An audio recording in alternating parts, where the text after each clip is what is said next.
Bueno, muy bien, aquí estamos, 7:01 es la hora en el territorio nacional de la República Argentina. Tenemos una tenue niebla en la mañana del día de hoy.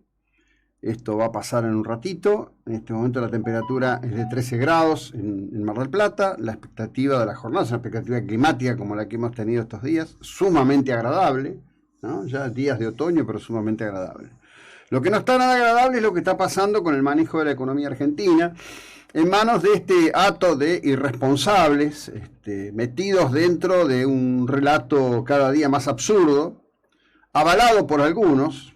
Debo decir que en particular me incomoda y mucho el modo, por ejemplo, en que el diario La Nación, en su flyer promocionales a través de Twitter, por ejemplo, pone los dichos de Cristina Elizabeth Fernández, que parece que estuviera derramando mantras, verdades de puño, cuando se trata simplemente de dichos de ficción que son, yo diría, literalmente enfermantes, ¿no? Pienso en la cabeza del que no está necesariamente metido en el universo de la información, en el de la política, y aparece en su línea de Twitter o de Facebook o de la, digamos, de la plataforma que fuere, los dichos de Cristina diciendo, bueno, no es contra mí, es contra un modelo de país, quieren destruir lo que hicimos, ¿no? Y después vos decís, no, bueno, pero esto ya no lo cree nadie, ¿no? Entonces te escribe alguien a la mañana y te dice, no, ayer me crucé con un tipo que es vecino de la casa de mi mamá, y resulta que nos pusimos a hablar, y el tipo me dice, sí, no, esto es el tema que nos dejó Macri, dice, la deuda de Macri con el Fondo Monetario. Vos decís, no, por Dios, ¿cuánto más habrá que hablar? ¿Cuánto más habrá que decir? ¿Cuánto más habrá que explicar? Y siempre que me encuentro con ese inicio como de frustración, recuerdo algo que ya he relatado aquí y que creo que es oportuno decir nuevamente. El 24 de marzo de 1976, cuando estaba en curso el golpe militar, estas fechas que ya estamos y que el kirchnerismo permanentemente intenta apropiarse, cuando sus principales referentes en realidad estaban camino a Santa Cruz, en donde se instalaron cómodamente y en donde en muy poco tiempo, en el contexto de la intervención militar a esa provincia, como al resto de las provincias de la República Argentina, bajo el mandato de la autoridad que había conculcado el derecho democrático de los argentinos a expresarse, esto es el gobierno militar. En ese contexto, con un interventor militar, allí en la provincia de Santa Cruz, Néstor Kirchner obtiene los poderes del Banco de la provincia de Santa Cruz. Eso no es que fue por concurso, que hubo una licitación, dice, bueno, vamos por el estudio de abogados que menos cobre de sus acciones. No, Kirchner tenía los poderes del Banco de Santa Cruz otorgados por la administración del Banco de Santa Cruz en el contexto de la intervención militar en la provincia de Santa Cruz. Digo, ya que es 24 de marzo, para dejar cosas en claro.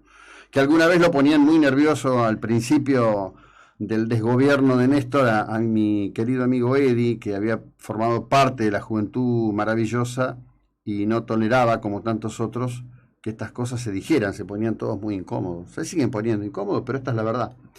En ese contexto, 24 de marzo, una nación agitada, una nación que esperaba el golpe con fruición.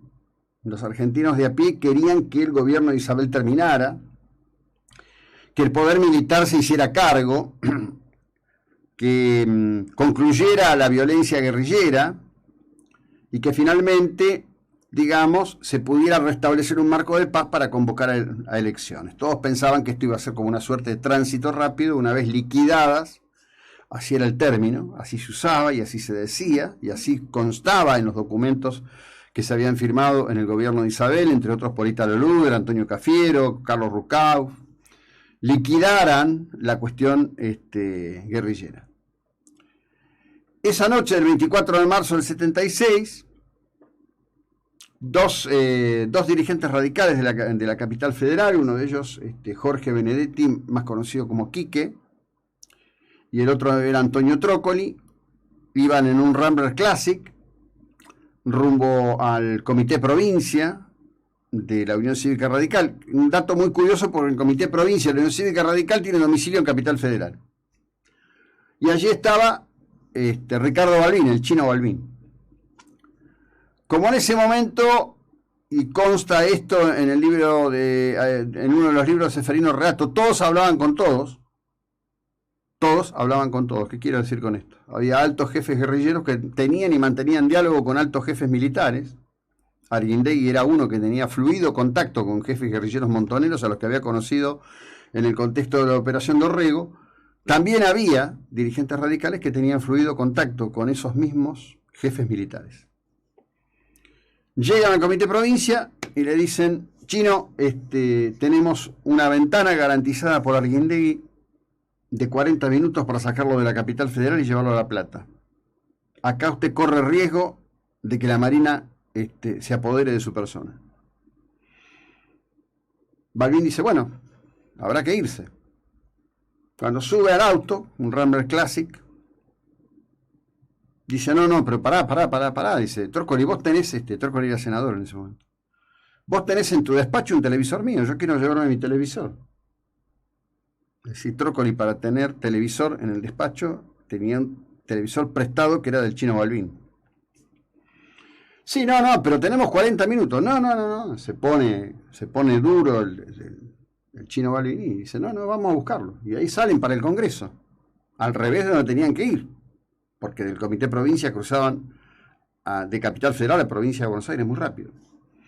Bueno, llegan, suben, van corriendo Benedetti, Trócoli, bajan con el televisor, que era un armatoste de esos de blanco y negro de esa época, pesaría, qué sé yo lo que pesaría. Lo cargan en el Rambler, un auto grande, inmenso, y salen, van para La Plata. Cruzan, ya cuando cruzan a Provincia se sienten más aliviados. Bueno, finalmente llegan a La Plata, llegan a la casa de Balbín, bajan el televisor, preguntan bien a la señora dónde queda, todo un tema ahí. Cuando finalmente hacen eso, salen, Trócoli le dice: Chino, no se mueva, quédese acá, no ande por la calle. Y cuando se están despidiendo, le da la mano, Quique Benedetti le da la mano y le dice: ¿y ahora? Y ahora nos queda la palabra, hijo, nos queda la palabra. No cedamos nunca la palabra, nos queda la palabra. Y siempre que siento que todo lo que decimos no es suficiente, digo: nos queda la palabra. Y tenemos la palabra. Y no les podemos dejar la palabra. Y esto no es un juego de palabras. Cristina ayer mintió.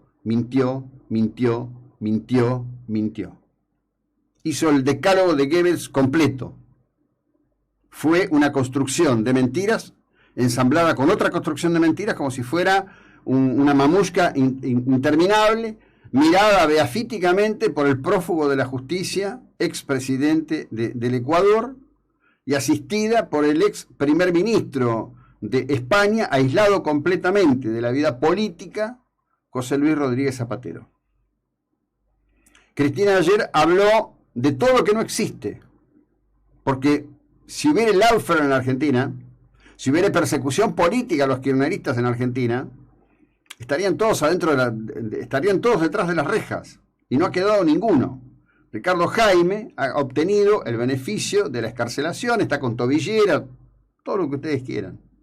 Han salido y les han reducido condenas por ridiculeces, por hacer cursos de carpintería, cursos de ikebana, plomería, como hizo Vudú, para después dar charlas y seguir mintiendo y seguir mintiendo y seguir mintiendo.